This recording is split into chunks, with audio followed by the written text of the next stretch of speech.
کہ ہمیں یہ اکثریت مل جائے اور ہم ہر جائز اور ناجائز طریقے سے حکومت بنا لیں۔ انہیں عوام کا نہ پہلے کبھی احساس تھا نہ اب احساس ہوگا۔ اب اس میں بات ساری یہ ہے، یہ جو ساری تجاویز دی جا رہی ہیں سہیل وڑائچ صاحب کی طرف سے، یہ صرف ہے نون لیگ کو اور حکومت کو ایک سیف پیسج دینے کے لیے۔ اس کی وجہ یہ ہے کہ ان کا کہنا ہے کہ 2 سال کے لیے اتحادی قومی حکومت قائم کی جائے، اور چونکہ ملکی حالات اس طرح سے ہیں، یہ میرا تجزیہ ہے، سہیل وڑائچ نے ایسا نہیں کہا، وہ تو نون لیگ کو بچانے کے لیے ایسی تجاویز دے رہے ہیں۔ تو میری رائے یہ ہے کہ وہ چاہتے ہیں کہ 2 سال جب سیاسی ٹیکنوکریٹ حکومت ہوگی، وہ لوگ ہوں گے جو اپنی اپنی جماعتوں سے ہوں گے، وہ انہیں نامینیٹ کرے گی، اور ایک وزیر اعظم ہوگا اور اس کے وزراء ہوں گے، 2 سال تک وہ کام کریں گے، پاکستان کو اس مشکل سے نکالیں گے، اس کے بعد انتخابات کروا دیے جائیں۔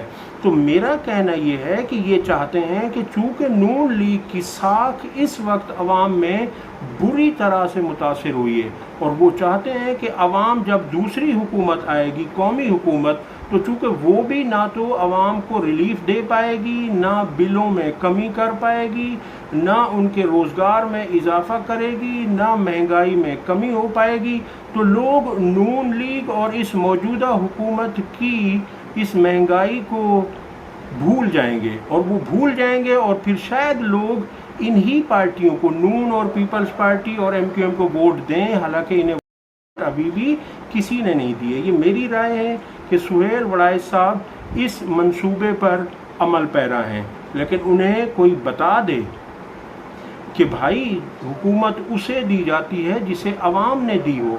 عوام جس حکومت کو منتخب کر کے لاتی ہے، پھر اس کے مشکل فیصلے یا اس کے ایسے فیصلے جو عوام میں پسندیدہ نہ ہوں، پھر بھی وہ اسے قبول کرتی ہے، کیونکہ اسے خود وہ حکومت کو ووٹ کے ذریعے لے کر آئی ہوتی ہے۔ مگر یہاں ایسا کچھ نہیں ہوا۔ اب بھی یہ حکومت ڈھٹائی بے شرمی سے ڈٹی بیٹھی ہے، کبھی کہتی ہے کہ مذاکرات کرنے ہیں تحریک انصاف سے، پھر کبھی ان کے اوپر 12 مئی کا وہی الزام لگا دیتی ہے جس کے متعلق عدالتوں نے بارہا کہا ہے کہ کوئی ثبوت حکومت کے پاس نہیں ہے، اگر ثبوت ہیں تو وہ پیش کریں۔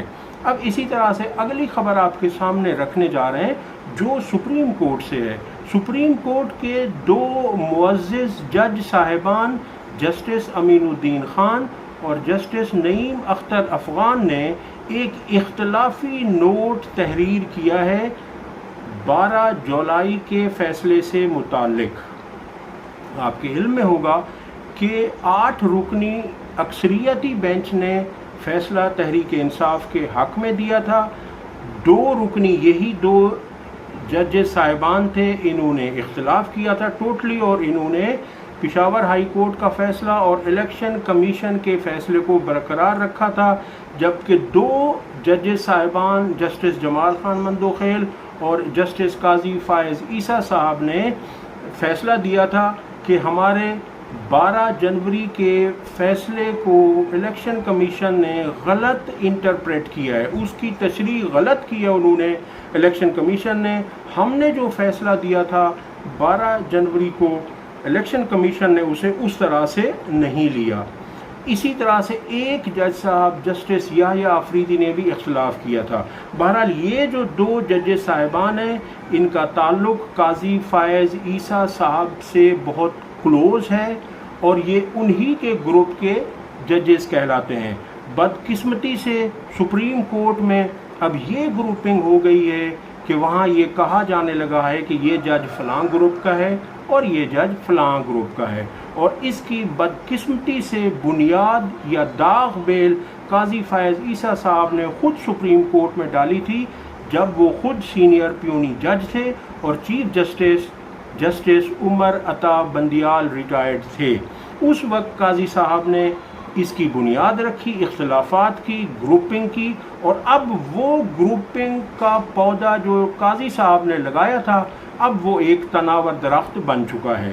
بہرحال جو ان 2 ججز صاحبان کا چونکہ یہ اختلافی نوٹ ہے، بعض لوگ اسے فیصلہ کہہ رہے ہیں، فیصلہ اسے نہیں کہا جا سکتا، فیصلہ وہ ہوتا ہے جو اکثریتی ججز کا ہوتا ہے، اسے فیصلہ کہا جاتا ہے، یہ اختلافی نوٹ ہے۔ بلکہ میں اسے اختلافی نوٹ سے آگے انتشاری نوٹ کہوں گا، میں اسے انتقامی نوٹ کہوں گا، میں اسے اقلیتی نوٹ کہوں گا، یہ اس کے نام ہے، اور یہ نہایت بھیانک نوٹ ہے۔ اور اس نوٹ کو اگر آپ کہیں کہ یہ حکومت کی نمائندگی کر رہا ہے، حکومتی وزراء کی نمائندگی اس نوٹ سے ہو رہی ہے، تو وہ غلط نہیں ہوگا۔ میں اب یہ نوٹ آپ کے سامنے ایز اٹ از رکھنے جا رہا ہوں جو ان دو ججز صاحبان نے تحریر کیا ہے۔ یہ ہے کہ پاکستان تحریک انصاف کو مخصوص نشستیں ملنے کے کیس میں جسٹس امین الدین اور جسٹس نعیم افغان نے اختلافی نوٹ جاری کر دیا۔ سپریم کورٹ کے پی ٹی آئی کو مخصوص نشستیں ملنے کے فیصلے پر جسٹس امین الدین اور جسٹس نعیم افغان نے تفصیلی اختلافی نوٹ جاری کرتے ہوئے کہا ہے کہ پی ٹی آئی موجودہ کیس میں فریق ہی نہیں تھی۔ اختلافی نوٹ میں مزید کہا گیا کہ ایسا فیصلہ جو آئین کے مطابق نہ ہو، کوئی بھی آئینی ادارہ عمل درآمد کا پابند نہیں ہے۔ اس جملے کی بنیاد پر میں نے اسے انتشاری نوٹ کہا تھا۔ ایک دفعہ پھر سن لیجئے کہ اس انتشاری نوٹ میں ان سپریم کورٹ کے دو ججز صاحبان نے کیا فرمایا۔ دیکھیے، جب کوئی فیصلہ آ جاتا ہے تو اس پہ آپ تنقید یا اس کی تعریف کر سکتے ہیں، اس لیے انہوں نے یہ کہا، اور اسی بنیاد پر میں نے اسے انتشاری نوٹ کہا۔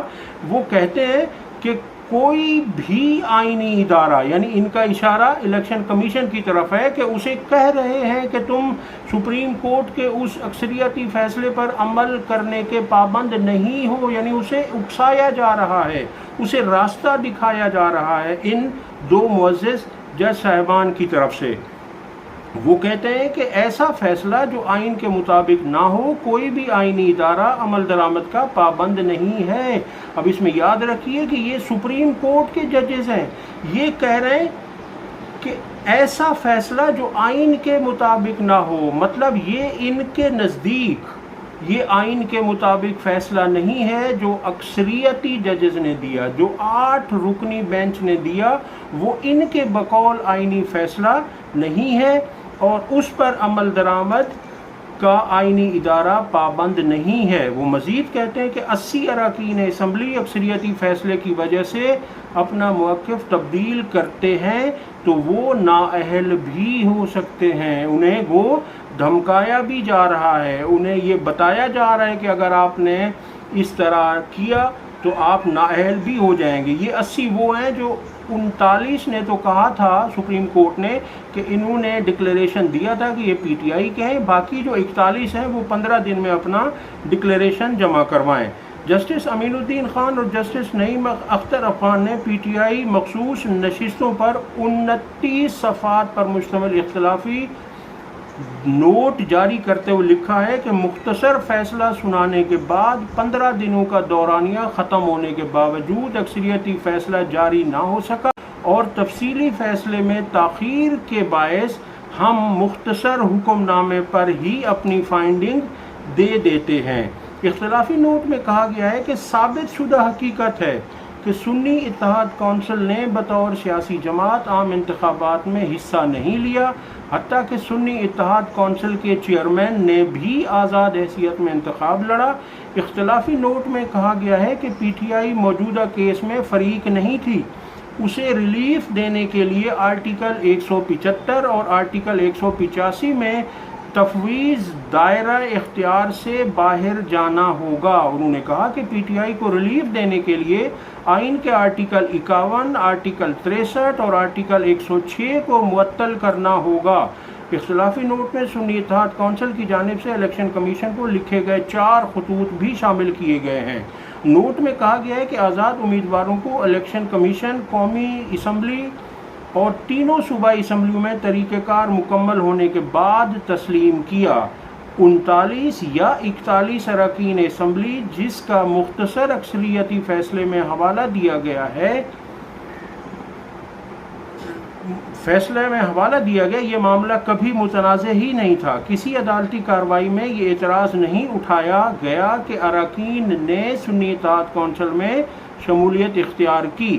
اختلافی نوٹ میں کہا گیا کہ تحریک انصاف الیکشن کمیشن اور نہ ہی ہائی کورٹ میں فریق تھی، جبکہ سپریم کورٹ میں فیصلہ جاری ہونے تک بھی پی ٹی آئی اس کیس میں فریق نہیں تھی. 13 رکنی فل کورٹ کی 8 سماعتوں میں سب سے زیادہ وقت کا استعمال ججز کے سوالات پر ہوا. اختلافی نوٹ میں مزید کہا گیا کہ ایسا فیصلہ جو آئین کے مطابق نہ ہو، کوئی بھی آئینی ادارہ عمل درآمد کا پابند نہیں ہے. 80 اراکین اسمبلی اکثریتی فیصلے کی وجہ سے اپنا موقف تبدیل کرتے ہیں تو وہ نااہل بھی ہو سکتے ہیں. سپریم کورٹ میں دوران سماعت کچھ ججز نے یہ سوال بھی پوچھا کہ کیا مخصوص نشستیں تحریک انصاف کو دی جا سکتی ہیں، جس پر کوئی وکیل مخصوص نشستیں پی ٹی آئی کو دینے پر متفق نہیں ہوا، جبکہ کمل شوذب کے وکیل سلمان اکرم راجہ نے بھی دلائل میں واضح کہا کہ مخصوص نشستیں پی ٹی آئی کو دینے سے اتفاق نہیں کرتا. واضح رہے 12 جولائی کو سپریم کورٹ نے سنی اتحاد کونسل کی مخصوص نشستوں سے متعلق درخواست پر محفوظ فیصلہ سناتے ہوئے الیکشن کمیشن اور پشاور ہائی کورٹ کے فیصلے کو کالعدم قرار دیتے ہوئے مخصوص نشستیں تحریک انصاف کو دینے کا حکم دیا تھا. اب آپ یاد رکھیے، سوچئے کہ یہ جو 2 ججز صاحبان ہیں یہ کہہ رہے ہیں کہ پی ٹی آئی کو دینے کا اختیار نہیں ہے، پی ٹی آئی کو وہ مخصوص نشستیں نہیں مل سکتی. اب انہیں کون سمجھائے کہ سر اگر پی ٹی آئی کو نہیں مل سکتی، جنہیں عوام نے ووٹ پی ٹی آئی کو دیا تھا، انہیں اگر نہیں مل سکتی تو کیا آپ پی ٹی آئی کی سیٹیں نون لیگ یا پیپلز پارٹی یا ایم کیو ایم کو آپ دے سکتے ہیں؟ یہ کس اصول کے تحت ہے؟ یہ کس قانون کے تحت ہے؟ یہ کس قرینے کے تحت آپ ایسا سوچ رہے ہیں کہ سیٹیں ان کی ہوں اور آپ بانٹ باقی جماعتوں میں دیں؟ ایسا بھی تو دماغ، عقل، شعور، سوچ نہیں مانتی اس بات کو. بہرحال 13 رکنی فل کورٹ بینچ کے 8-5 کی اکثریت کے فیصلے میں کہا گیا ہے کہ تحریک انصاف سیاسی جماعت تھی اور ہے. پی ٹی آئی خواتین اور اقلیتی نشستوں کی حقدار ہے. انتخابی نشان نہ ملنے سے کسی سیاسی جماعت کا انتخابات میں حصہ لینے کا حق ختم نہیں ہوتا. فیصلے میں کہا گیا تھا، جو سپریم کورٹ کا اکثریتی فیصلہ تھا وہ میں پڑھ رہا ہوں ابھی، پی ٹی آئی 15 دن میں مخصوص نشستوں کے لیے اپنی فہرست جمع کرائے. 80 میں سے 39 M N As P T I سے وابستگی ظاہر کر چکے ہیں، جبکہ باقی 41 ارکان 15 دن میں پارٹی وابستگی کا حلف نامہ جمع کروا دیں. سپریم کورٹ کے اس فیصلے کے خلاف نون لیگ اور ارکان اسمبلی نے نظر ثانی درخواستیں دائر کر رکھی ہیں. اب واضح رہے کہ اگر الیکشن کمیشن اب بھی اس راستے میں کوئی روڑے اٹکاتا ہے تو میرا خیال ہے کہ ان کے لیے کافی مشکلات ہو جائیں گی. اور ان 2 ججز صاحبان نے جو اپنا انتشاری نوٹ جاری کر دیا ہے، اس کے بعد جو اکثریتی تفصیلی فیصلہ آنے والا ہے اس میں میرا خیال ہے کہ وہ ان تمام چیزوں کا جواب دے دیا جائے گا وہاں. اور میرا کہنا یہ ہے، میرا ماننا یہ ہے، میرا تجزیہ یہ ہے کہ ان 2 ججز نے پہلے سے ہی یہ اپنا اختلافی نوٹ جاری کر کے انہوں نے ٹھیک نہیں کیا.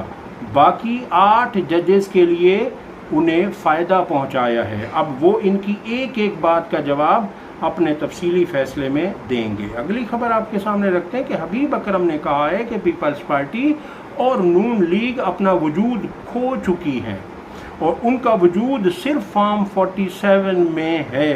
ان کے پیروں کے نیچے سے فارم 47 کی بنیاد نکال لی جائے تو پیپلز پارٹی تو بچتی ہے، کیونکہ اس کی سندھ میں حکومت ہے، وہ شاید سندھ میں دوبارہ بھی حکومت بنا لیں، لیکن نون لیگ بہت چھوٹی سی جماعت بن کر رہ جائے گی، کیونکہ اب جو انہوں نے کیا ہے عوام ان سے سخت متنفر ہیں. اگلی خبر آپ کے سامنے رکھتے ہیں کہ ایک صحافی نے دعویٰ کیا ہے، وہ کہتے ہیں کہ کولا نیکسٹ کے مالک ذوالفقار احمد دل برداشتہ ہو کر بیرون ملک چلے گئے.